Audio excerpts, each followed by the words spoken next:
नमस्कार, नमस्कार और बहुत सारा नमस्कार। इससे पहले कि हम आगे बढ़ें, एक इंटरेस्टिंग गेम सीरीज़ को लेके ये वीडियो बना है। मैं सबसे पहले बहुत बहुत दिल से थैंक यू कहना चाहूँगी निकू को और विवान को, जिन्होंने ये वीडियो बनाकर मुझे एक मौका दिया है आप सभी से कार्ड गेम के ऊपर बात करने के लिए। ये गेम बहुत ही सिंपल है और भली भांति हम सबको इसके बारे में मालूम है। ये है पत्ते पे पत्ता, राइट, जिसको अंग्रेज़ी में स्लैपजैक भी बोलते हैं। उसी टाइप का गेम है जो हमारे घरों में अक्सर जब हम छोटे थे तो खेलते थे कि एक ने पत्ता फेंका, हमने भी उसके ऊपर पत्ता फेंका। अब इस गेम के अंदर क्या खासियत है, चलिए ज़रा वीडियो के माध्यम से देखते हैं। एक मम्मा को एक अपने आप डाल इधर। चल शुरू, चलते रहो।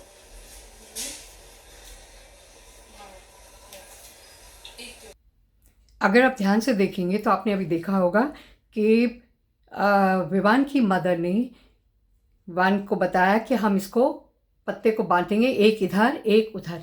पहले उंगली से दिखाया कि किस जगह पे रखना है, फिर उसके बाद में उसका हाथ पकड़ के और बाद में उसके हाथ से लेके पत्ते को खुद डालना शुरू कर दिया। ये जो गेम है इसके अंदर बहुत इम्पॉर्टेंट है कि हम बच्चे को जब जगह बता रहे हैं कि हमारे को पत्ते को कहाँ रखना है, तो बच्चे से आपने पहले हाथ पकड़ के पत्ते को रखवाया, तो उसके बाद उसको उंगली से इंडिकेट कीजिए, जैसे हम पॉइंटिंग फिंगर का इस्तेमाल करते हैं कि भाई इधर रखो, पहले मेरे सामने एक पत्ता, फिर अपने सामने दूसरा पत्ता, फिर मेरे सामने एक पत्ता, फिर अपने सामने दूसरा पत्ता। बार बार उंगली से करेंगे और इंडिकेट कीजिए, उसको दीजिए पत्ते को रखने के लिए, ताकि वो समझे। इस चीज़ को भी समझ के करने में ये एक तरह का पैटर्न है। जब हम पैटर्न मेकिंग की बात करते हैं कि कैसे पैटर्न बना हुआ है, पहले उधर की तरफ, फिर इधर की तरफ, फिर उधर की तरफ। Very important exercise, alright. चलिए आगे देखते हैं।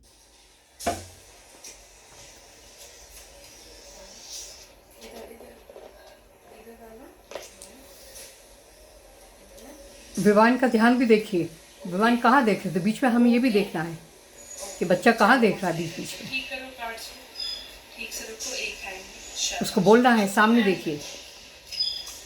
चल मेरी बारी, मैंने डाला एक कार्ड, अब आपकी बारी। मैंने ए डाला, आपने क्या डाला? ये क्या नंबर है?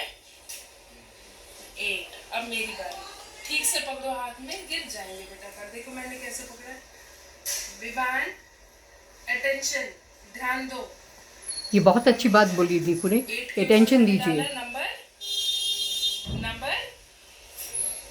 4, तो ये सेम नहीं है। अब आप वेरी इंपॉर्टेंट। जब नीकू ने कार्ड डाला तो उसने विवान से पूछा क्या ये सेम है? नहीं, ये सेम नहीं है। ये चीज़ भी बताना और उसकी अटेंशन को उस तरफ ड्रॉ करना वेरी वेरी इंपॉर्टेंट।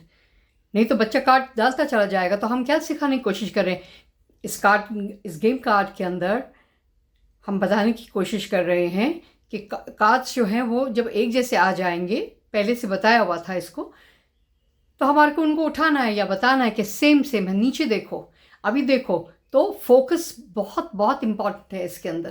तो बच्चे के फोकस को शुरू में बार बार, उसकी टेंशन को बार बार हमारे को कार्ड्स के ऊपर लेकर आना पड़ेगा।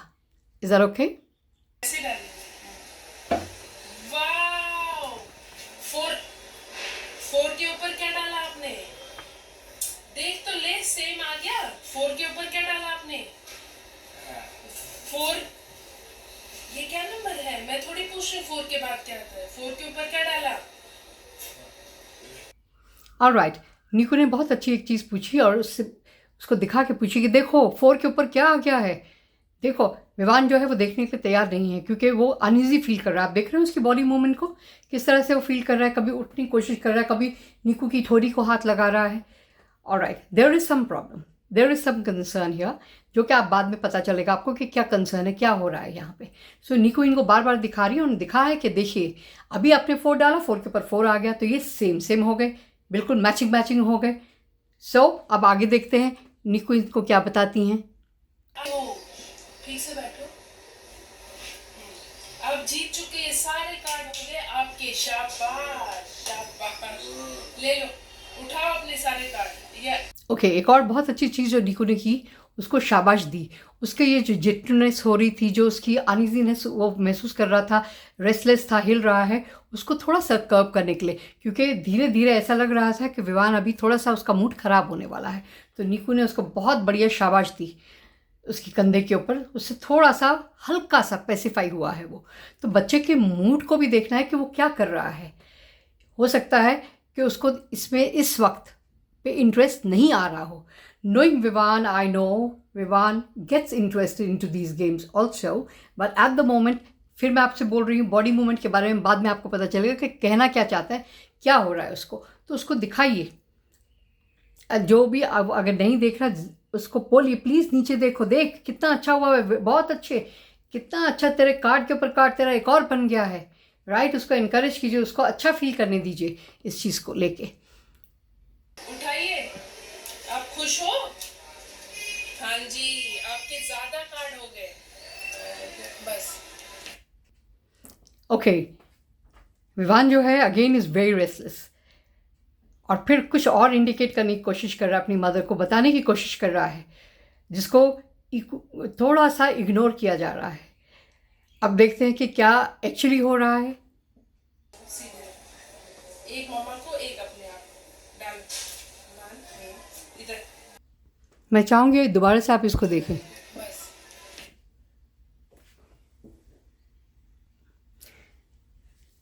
विवान के राइट हैंड साइड पे जो दरवाज़ा आपको दिखाई दे रहा है वो है वॉशरूम का दरवाज़ा।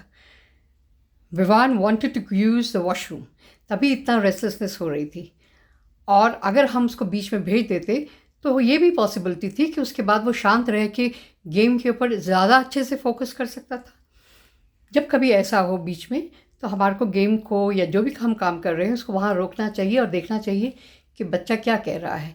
कई बार कुछ बच्चों की आदत हो जाती है कि काम से छूटने के लिए वो इस तरह की हरकत करते हैं, पर जहाँ पे जेन्युइनली आपको लगता है कि उसको जाना है, जिस तरह से वो बार बार खड़े होने की कोशिश कर रहा था, उछकने की कोशिश कर रहा था, बार बार इंडिकेट कर रहा था, उस टाइम में थोड़ा सा गेम को रोक कर हमारे को उसको वॉशरूम की तरफ भेज देना चाहिए था, सो दैट आगे चल के वो अच्छे से फोकस कर सके और गेम को एंजॉय कर सके। एक चीज़ जो बहुत इम्पॉर्टेंट है यहाँ पे वो ये है कि ये गेम बहुत ही अच्छा गेम है, बहुत इजी गेम है। इसको जिन बच्चों को नंबर्स के बारे में मालूम है, रिकग्नाइज कर सकते हैं, उनके साथ में प्लीज़ खेलिए। फोकस के लिए बहुत अच्छा है ये गेम, कंसिस्टेंसी के लिए बहुत अच्छा है कि हम कंसिस्टेंटली कार्ड्स को बांट रहे हैं या एक पैटर्न के ऊपर काम कर रहे हैं, एक तरीके से चल रहे हैं। पहले तू फेंक, फिर मैं फेंकूँ, पहले तू यहाँ रख, फिर उधर रख, फिर मेरे सामने रख, फिर ये सब पैटर्न्स है। ये जो हम बना रहे हैं ये पैटर्न्स हैं। चीज़ों से भी बना सकते हैं, otherwise also we can make patterns.